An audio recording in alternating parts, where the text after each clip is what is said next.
la convoitise des yeux, la convoitise de la chair et l'orgueil. C'est les trois. C'est les trois. Ce sont les trois choses du monde qui amènent à la chute. La convoitise des yeux, la convoitise de la chair et l'orgueil qui ne viennent pas de Dieu. Ça vient de qui? Ça vient du diable.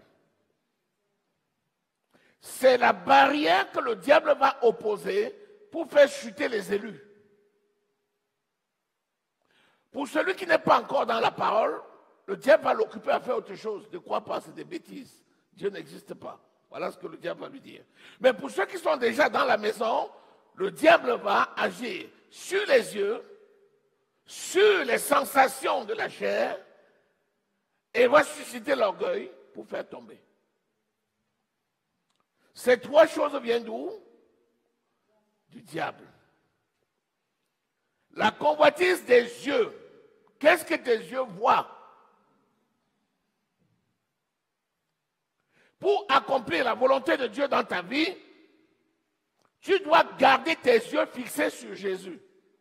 Hébreux, au chapitre 12, versets 1 à 2.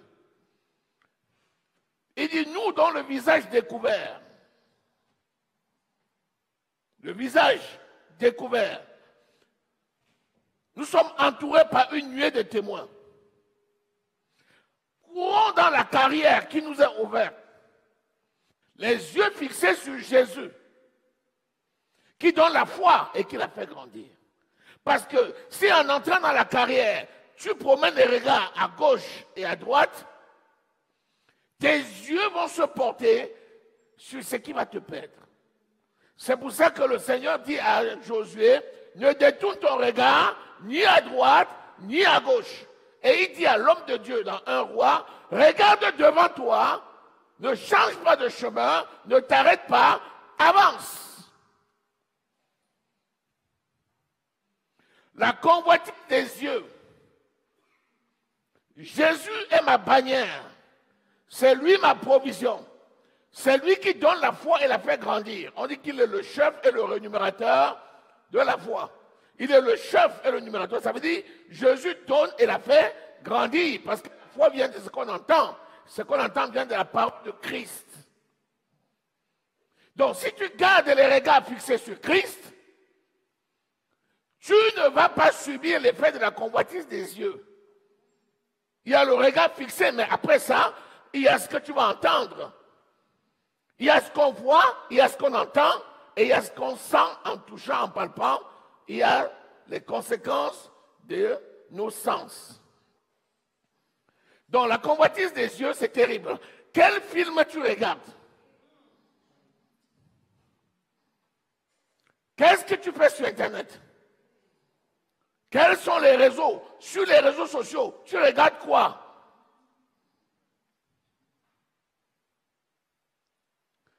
Sur le chemin, dans la ville, on nous dit qu'à Sodome, c'était terrible. Vous voyez, Dieu compare les villes. Il parle de telle ville, à Sidon, à Tyr, à Sodome. Parce que quand tu allais d'une ville à l'autre, c'était terrible. Donc, les yeux, s'ils se baladent, Ésaïe 41, 10, il dit, ne promène pas des regards inquiets, car je suis ton Dieu. Je te soutiens de ma droite triomphante. Donc, tu regardes à Jésus pour éviter la convoitise des yeux. Et la convoitise des yeux, c'est aussi quoi? Quand tu regardes à ce que l'autre possède, en essayant de posséder cela à tout prix, c'est ça les convoitises des yeux. Ah, je l'ai vu avec telle chaussure, il me la faut. Ah, je l'ai vu avec telle voiture, il me la faut. Ah, je l'ai vu avec telle chose, il me la faut. Je veux la même là. Je veux même la même couleur. La couleur là me plaît trop. Il me faut la couleur là même. C'est la convoitise des yeux. Et la convoitise des yeux, c'est l'obstacle à la patience. C'est l'ennemi de la maîtrise de soi. Quand la convoitise vient, tu perds les moyens de freiner les ardeurs. Tu te sens aveuglé et transporté par le démon. C'est ça qu'on appelle l'urgence. Et c'est là où la possession vient. Au départ, ce n'est pas la possession. Au départ, c'est l'oppression. Plus tu commences à convoiter des yeux, plus tu es opprimé. Plus que le diable, voyant que tu recherches ardemment cela, le diable commence à focaliser ton regard sur les choses que tu vas convoiter. Il t'oppresse jusqu'à ce que ça devienne pour toi un centre d'intérêt. Et quand tu ouvres les vannes, parce que la jalousie va entrer, parce que tant que tu n'auras pas eu ça, la personne qui possède et que tu veux essayer de ressembler, tu deviens jaloux. Tu ouvres une porte et le démon entre et il s'installe. C'est ça la possession. La possession vient là. Non seulement tu es opprimé maintenant, mais tu es possédé. Et quand tu deviens possédé, c'est fini. Tu es sous le contrôle du diable. Tu n'es plus sous le contrôle du Saint-Esprit. Il n'y a que la prière des saints seule qui peut t'arracher de là. Parce qu'on peut prier pour toi, le Saint-Esprit va venir te localiser et la prière des saints va venir te transporter comme une force pour te ramener sur le chemin afin que tu te répandes et que tu obtiennes miséricorde. Il y a après ça la convoitise de la chair. Tout ce que tu entends, quelles sont les conversations que tu as? Si les conversations portent que sur les choses du monde, tu vas être corrompu. 1 Corinthiens 15, 33 dit, ne vous y trompez pas, les mauvaises compagnies corrompent les bonnes mœurs. Romains au chapitre 12, verset 8 vous dit, celui qui écoute quelqu'un est esclave de celui qui l'écoute. Donc si tu t'en vas écouter des bandes de gens qui passent le temps à mal parler, au lieu de parler de Jésus, ils parlent du monde, tu vas être transporté dans le monde. Si tu passes tes journées avec les gens qui parlent que de leur travail, de leur famille, tu vas être transporté dans ton travail et ta famille. Tu n'auras plus du tout les yeux fixés sur Jésus parce que Jésus devient secondaire. Tes journées entières sont occupées sur comment tu vas faire pour construire au pays. Comment tu vas faire pour faire venir ton frère, faire venir ta soeur. Comment tu vas faire pour acheter une maison ici. Comment tu vas faire pour qu'on te donne une nouvelle maison. Est-ce que tu ne connais pas tel? Est-ce que tu ne connais pas tel? Comment tu vas faire pour avoir un nouveau travail? Voilà. Tu es absorbé par ça et finalement Christ est au deuxième plan. La convoitise, une fois que tu as écouté ça et que tu as conçu, tu vas enfanter quoi? Le péché. Puis la mort. Alléluia. Lisons Jacques au chapitre 1, verset 14. La convoitise des yeux et de la chair. Dès lors que la conception sera faite, l'orgueil va venir s'immiscer. C'est pour ça qu'il a parlé des trois. La convoitise des yeux, la convoitise de la chair et l'orgueil. Parce que les trois sont intimement liés. Ce sont les facteurs favorables pour t'éloigner de la bénédiction de Dieu. Lisons Jacques 1, verset 14. Mais chacun est tenté quand il est attiré et amorcé par sa propre convoitise. Commence au verset 13. Que personne, lorsqu'il est tenté, ne dise « C'est Dieu qui me tente », car Dieu ne peut être tenté par le mal et il ne tente lui-même personne. Mais chacun est tenté quand il est attiré et amorcé par sa propre convoitise. Puis la convoitise, lorsqu'elle a conçu, enfante le péché, et le péché étant consommé, produit la mort. Vous voyez, la finalité c'est la mort. Il y a convoitise, péché, mort. C'est une équation qui ne loupe pas. Donc, lorsqu'on est amorcé par sa propre convoitise. Laquelle? La convoitise des yeux et la convoitise de la chair. Et une fois qu'on a conçu, c'est-à-dire qu'on l'a adopté. Parce qu'au départ, c'est un discours qui dérange. Imagine-toi, tu es en train de méditer la parole, quelqu'un te rend visite. Tu te dis, bon, allez, je vais échanger avec lui 2-3 minutes. Après, il commence à te prendre des histoires qu'il commence à te raconter. Au départ, ça te dérange. Tu as envie de lui dire, je suis désolé, mais je suis un jeune là, j'avais un programme, donc est-ce qu'on peut se voir? Mais comme la personne ne te laisse même pas pour parler, tu finis par prêter attention. Et elle commence à te raconter une histoire. La personne est d'abord debout, après elle s'assoit. C'est écrit où? C'est le psaume 1er, verset 1er. C'est toujours les étapes. La personne arrive d'abord, elle te parle comme si elle partait. Quand elle attire ton attention, elle s'arrête. Quand elle captive ton attention, elle s'assoit.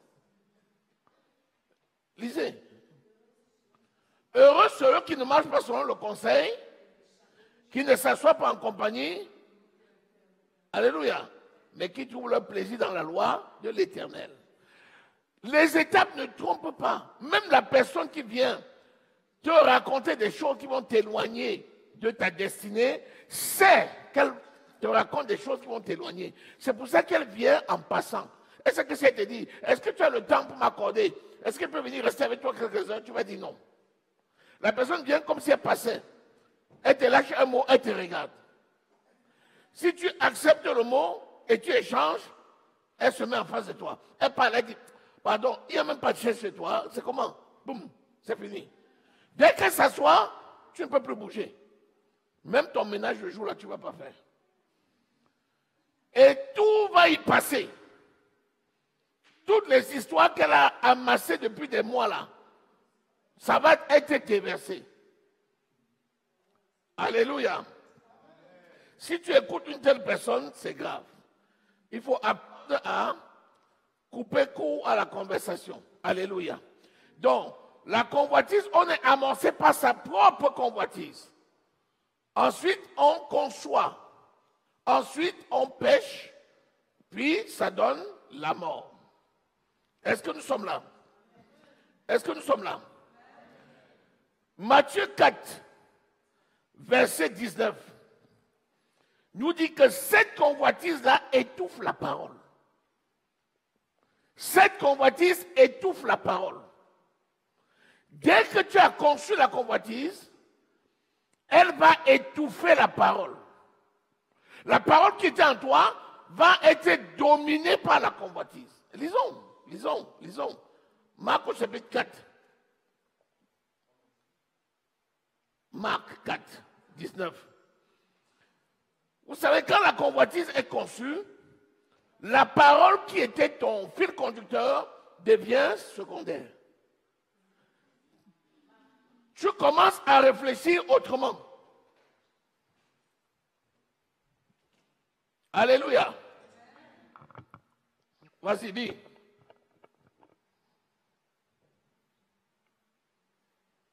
D'autres reçoivent la semence parmi les épines, ce sont ceux qui entendent la parole, mais en qui les soucis du siècle, la séduction des richesses et l'invasion des autres convoitises étouffent la parole et la rendent infructueuse. Alléluia. Vous voyez ce que ça produit? Lorsque tu as conçu la convoitise va commencer à dominer la parole. Or, nous vivons par la parole. La parole est une lampe à mes pieds, une lumière sur mon sentier. C'est la parole qui est claire. La Bible dit que la connaissance de la parole est claire. Lorsque tu es attaché à la parole, tu vois ton chemin. Mais dès que la parole est en position secondaire, ton chemin s'obscurcit. Pourquoi? La convoitise va venir étouffer la parole. Et du coup, la parole pour toi devient secondaire. Alors que la parole, c'est la vie pour ceux qui la trouvent et le médicament pour leur corps. Proverbe 4, versets 22 à 23. La parole de Dieu, c'est la vie pour ceux qui la trouvent et le médicament pour leur corps. Lorsque la convoitise arrive, elle étouffe la parole. Donc, tu mets de côté la vie, tu mets de côté le médicament et tu commences à suivre de façon effrénée quelque chose qui va t'amener vers où? Vers le péché, puis la mort. Est-ce que vous voyez le mécanisme? Ce que je veux qu'on retienne, parce que comme c'est un enseignement, je veux surtout qu'on comprenne comment le diable, lui, travaille pour éloigner les gens de leur destinée. Le plan de Dieu, vous savez que sans la parole, nous ne pourrons rien faire. Même le Saint-Esprit ne peut rien faire sans la parole. La parole de Dieu nous dit que, Jean 14, 26 dit que quand le Saint-Esprit viendra, il vous rappellera toutes choses, il vous enseignera toutes choses. Donc, il ne parlera pas de lui, il parlera de la parole. Donc, tu vois, si même le Saint-Esprit, dans son ministère, ne peut travailler qu'avec la parole, qu'en est-il de nous si nous n'avons pas la parole? Tout ce qui déplace la parole nous rend aveugles. Le diable est là pour voler, égorger et détruire. Pour voler, égorger et détruire, il t'aveugle. En faisant quoi? Il met la parole de Dieu à côté et il donne la priorité à la convoitise. On peut lire? Relis encore. Mais le Consolateur, l'Esprit Saint, que le Père enverra en mon nom, vous enseignera toutes choses et vous rappellera tout ce que je vous ai dit. Vous voyez, le Saint-Esprit non seulement va enseigner toutes choses, mais va rappeler tout ce que Jésus a dit. Parce que le Saint-Esprit sans la parole ne peut rien faire. Alléluia. Alléluia. Donc, la convoitise des yeux, la convoitise de la chair et l'orgueil, quand ils vont venir, 1 Jean 2, versets 16 à 17, ils vont étouffer la parole. Et dès qu'ils étouffent la parole, la lumière s'éteint. Et tu bascules dans le noir. Dès que tu bascules dans le noir, tu ne vois plus. Tu commences à tâtonner. Et parce que tu tâtonnes, tu loupes ta cible. La destinée qui était la tienne, tu vas la perdre. Pas parce que la destinée n'existe pas, mais parce que tu ne vois plus le chemin. Vous voyez les stratégies du malin? Voilà les stratégies du malin. Proverbe 13, verset 4. Est-ce que quelqu'un qui a l'habitude de travailler pour le Seigneur peut basculer dans la convoitise? Non. Non. Celui qui travaille pour le Seigneur et qui aime le Seigneur, il est soumis à l'autorité de l'Esprit. Il laisse que la parole de Dieu domine son esprit. Donc, il est comme un esclave, parce que nous sommes esclaves. Rappelez-vous, rappelez-vous. Il nous a sortis où? Il nous a sortis des ténèbres pour nous transporter dans le royaume de son Fils. Il nous a sortis de l'esclave pour nous faire esclaves de Jésus. Donc, tu es un esclave de Jésus. Celui qui est esclave de Jésus ne va jamais basculer dans la convoitise parce que s'il respire, c'est parce qu'il est attaché à Jésus. Proverbe 13, verset 4 nous dit que ce sont les paresseux qui, en général, vont basculer dans la convoitise.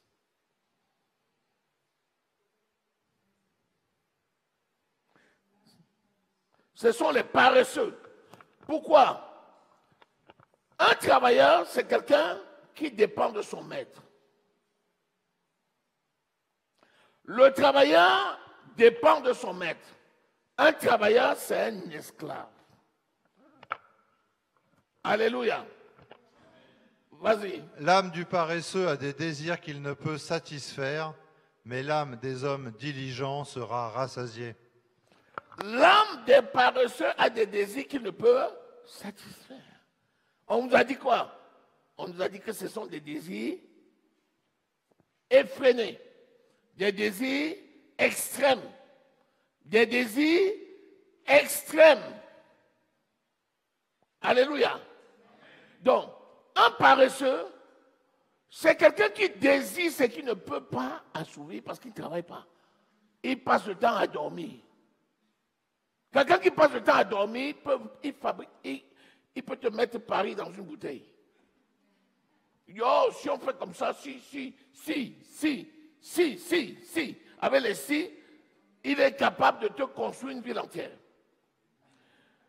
Le paresseux dans l'œuvre de Dieu, c'est les gens qui ne se donnent pas le moyen de servir Dieu.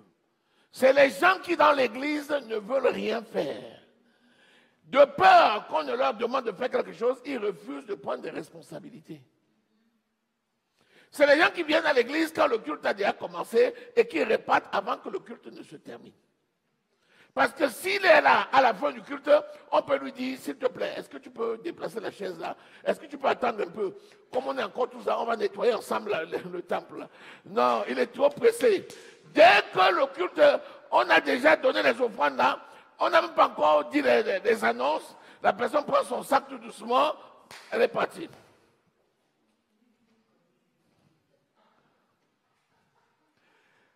Le paresseux, c'est quelqu'un qui évite les planifications.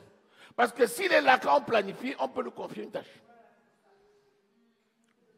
Le paresseux n'aime pas les réunions de planification. On dit, on aura une réunion pour les groupes de l'église. Non, le paresseux ne vient pas. Parce que ce jour-là, on va lui demander, tu es dans quel groupe? Il va dire, je suis dans aucun groupe. On va dire, non, non, quand même, tu exagères. Entre dans tel groupe. Donc, le paresseux, lui, il peut passer 10 ans dans l'église, il n'est jamais dans un groupe. Jamais. Jamais. Jamais. Alors, lui, c'est quelqu'un, malheureusement, qui se met dans une mauvaise posture. Parce que c'est là où la convoitise des yeux va venir facilement l'atteindre. Plus qu'en étant paresseux et en se fixant les objectifs qu'il ne peut pas assouvir, naturellement, il va chercher des plans B. Tous les paresseux ont des plans B sur tout. Quand on dit, voici la parole de Dieu dit, faites ceci et vous serez bénis, il dit, alors, et si on n'est pas béni, on fait comment? Il concocte son plan B. Le paresseux a le plan B sur tout. Crois au Seigneur Jésus et tu seras sauvé, toi et ta famille.